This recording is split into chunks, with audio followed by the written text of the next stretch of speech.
Welcome back to the English Story Podcast. I'm Mark. And I'm Hope.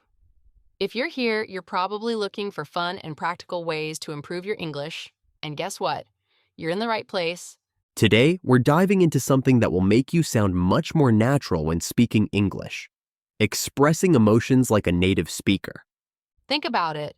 How often do you just say, I'm happy, I'm sad, or I'm frustrated?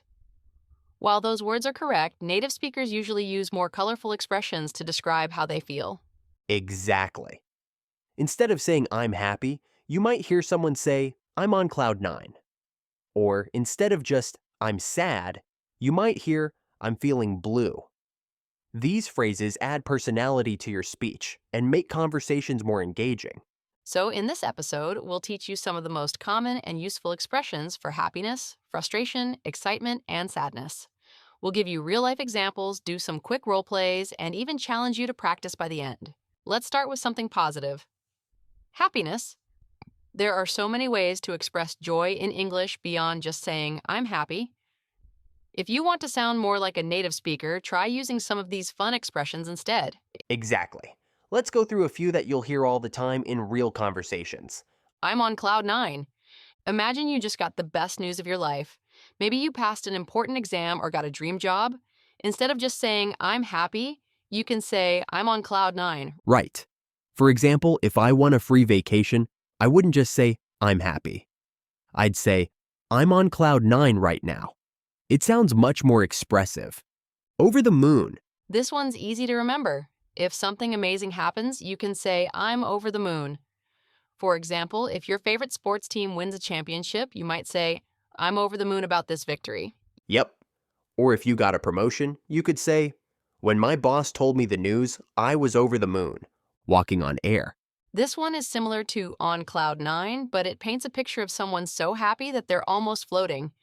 For example, if someone just got engaged, they might say, ever since he proposed, I've been walking on air. All right, let's put these into action. Imagine you just got a message saying you won free coffee for a month. How would you react? Are you kidding? I'd be on cloud nine. Best news ever. And if I told you we also won free concert tickets? No way. I'd be over the moon. This is the best day ever. See how much more fun and natural that sounds? That's the power of using expressions instead of basic words. All right, now that we've covered happiness, let's move on to another strong emotion, frustration. What can you say when something is really getting on your nerves? Let's find out. All right, we've covered happiness. But let's be real. Not every day is sunshine and rainbows. Sometimes things just don't go your way, and you feel frustrated. Instead of just saying, I'm frustrated, here are some expressions native speakers use to sound more natural. Right? Whether it's dealing with slow Wi-Fi, noisy neighbors, or a long line at the coffee shop, these phrases will help you express your frustration in a way that sounds much more natural. I'm at my wit's end. This is what you say when you've tried everything and nothing is working. Imagine your internet keeps disconnecting while you're trying to work. I've restarted the router 5 times, but the Wi-Fi still won't work. I'm at my wit's end. Exactly. It's perfect for moments when you're mentally exhausted from dealing with a problem. This is driving me up the wall. Let's say your upstairs neighbor has been blasting loud music all night. Instead of just saying, it's annoying, you can say, this is driving me up the wall. Great example. Another one.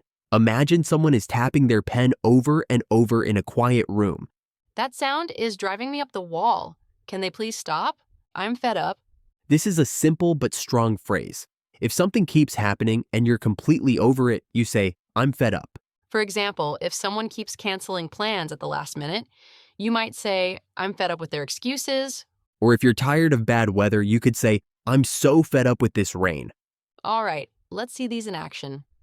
Mark, imagine your computer crashes while you're working on an important project. What would you say? Ugh, my laptop froze again. I've restarted it 3 times and it still won't work. I'm at my wit's end. That's so annoying. If that happened to me, it would drive me up the wall. Yeah, honestly, I'm fed up with this old laptop. I need a new one. See how much more natural that sounds compared to just saying, I'm frustrated? These phrases add personality to your speech. All right, now that we've let out some frustration, let's turn things around. What about when you're feeling super excited about something? We've got some fun expressions coming up next. Okay, we've talked about happiness and frustration, but now let's crank up the energy. What about when you're super excited about something? Instead of just saying, I'm excited, native speakers use a lot of fun expressions to really show their enthusiasm. Exactly. Whether it's for a big event, great news, or even just the weekend, these phrases will help you sound much more natural when expressing excitement. I can't wait. This one is super common. Let's say you have an upcoming vacation. Instead of just saying, I'm excited, you can say, I can't wait for my trip. Or if you're meeting an old friend after a long time, you could say, I can't wait to see you. It really shows your excitement. I'm pumped. This one is especially popular for sports, concerts, or any event that gets you hyped up. For example, I'm pumped for the game tonight. Yep. Or if you're about to give an important presentation but you feel excited instead of nervous, you could say, I'm pumped for my big speech. I'm buzzing. This one is more common in British English, but it's fun to use. If something amazing just happened, you could say, I'm absolutely buzzing right now. For example, if you just got amazing news, maybe you won a contest or got accepted into a program, you'd say, I'm buzzing with excitement. All right, let's practice. Hope, imagine I just told you that we got front row tickets to see your favorite band. How would you react? No way. I'm absolutely buzzing right now. I can't wait for the concert. Yeah, I knew you'd be pumped. See? Just adding these little phrases makes a conversation sound much more expressive and fun. All right, now that we've covered happiness, frustration, and excitement, let's move on to something everyone experiences at some point: sadness. What can you say when you're feeling down? Let's find out. All right, we've covered excitement, but let's be real. Sometimes we all have rough days. Maybe you're feeling disappointed, heartbroken, or just a little down. Instead of always saying, I'm sad, let's look at some natural expressions native speakers use. Yeah, because let's be honest, saying I'm sad doesn't always capture how you really feel. These expressions will help you sound more natural and expressive in conversations. I'm feeling blue. This is a very common way to express sadness in a soft, natural way. If you've had a bad day or you just feel a little off, you can say, I'm feeling blue today. Right. Imagine it's a rainy day and you're stuck inside instead of going to the beach. You might say, I don't know why, but I'm feeling kind of blue today. I'm down in the dumps. This is a great phrase for when you're feeling more than just a little blue. Maybe something specific happened that made you feel sad.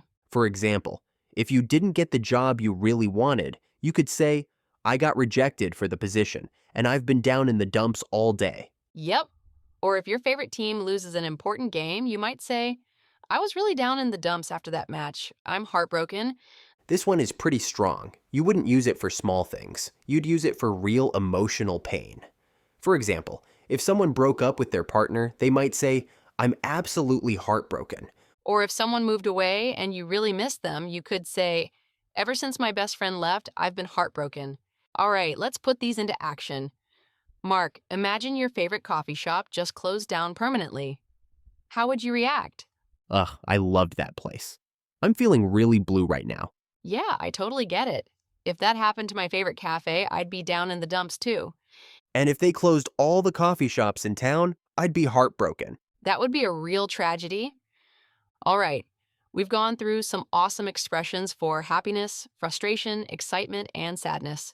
But now it's time for you, our listeners, to put them into practice. Yes. Here's your challenge. Describe how you're feeling today using one of the expressions we just covered. No more basic, I'm happy, or I'm sad. We want to hear something more natural and expressive. Let's give you some examples. If you woke up feeling great and full of energy, instead of saying, I'm happy, you could say, I'm walking on air today. Or if you had a stressful day at work and everything went wrong, instead of saying, I'm frustrated, you might say, I'm at my wit's end with all these deadlines. And if something exciting is coming up, like a trip, a party, or a big event, you could say, I'm pumped for the weekend. Now, it's your turn. Take a moment to think about how you feel right now and describe it using one of the expressions we taught you. You can even write it down and say it out loud to practice. And if you want to take it a step further, send us a message or leave a comment with your sentence. We'd love to hear from you. The more you use these phrases, the more natural they'll feel. So don't be shy. Start practicing today. And that's a wrap on today's episode. We hope you enjoyed learning these expressions and feel more confident using them in your daily conversations. Remember, the key to sounding more natural in English is to move beyond simple words like happy or sad and start using expressions that bring your emotions to life. If you found this episode helpful, be sure to follow our podcast so you don't miss the next one. And if you know someone who's learning English, share this episode with them. And don't forget to take on today's challenge. Describe how you're feeling using one of the phrases we taught you. Send us your response or leave a comment. We'd love to hear from you. Thanks for listening, and until next time, keep practicing and keep expressing yourself like a native. See you in the next episode.